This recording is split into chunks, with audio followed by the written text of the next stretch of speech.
Jobs at your door step నివేదికను ఏ సంస్థ విడుదల చేసింది? ప్రపంచ బ్యాంకు. మైనారిటీ అభ్యున్నతి కోసం doctor Martin Luther King junior global piece అవార్డును ఏ భారతీయుడికి అందించారు? భారత ప్రధాని నరేంద్ర మోదీకి.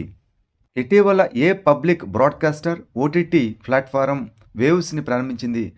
ప్రసార భారతి. వార్తల్లో కనిపించిన ఒరేస్నిక్ హైపర్సోనిక్ క్షిపణిని ఏ దేశం అభివృద్ధి చేసింది? Russia.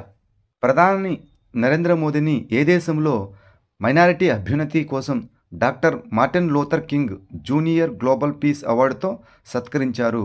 United States of America. States of the world children 2024 నివేదికను ఇటీవల ఏ సంస్థ ప్రచురించింది? ఐక్యరాజ్య సమితి పిల్లల నిధి యూనిసెఫ్. వరల్డ్ టాయిలెట్స్ డే 2024 యొక్క థీమ్ ఏమిటి? మరుగుదొడ్లు, శాంతికి ఒక ప్రదేశం. 2024లో COP29 ఏ దేశంలో జరిగింది? బాకు, అజర్బైజాన్ యొక్క రాజధాని. గగనయాన్ మిషన్ కోసం ఇస్రోతో ఏ అంతరిక్ష సంస్థలు ఇంప్లిమెంటేషన్ అగ్రిమెంట్పై సంతకాలు చేశాయి?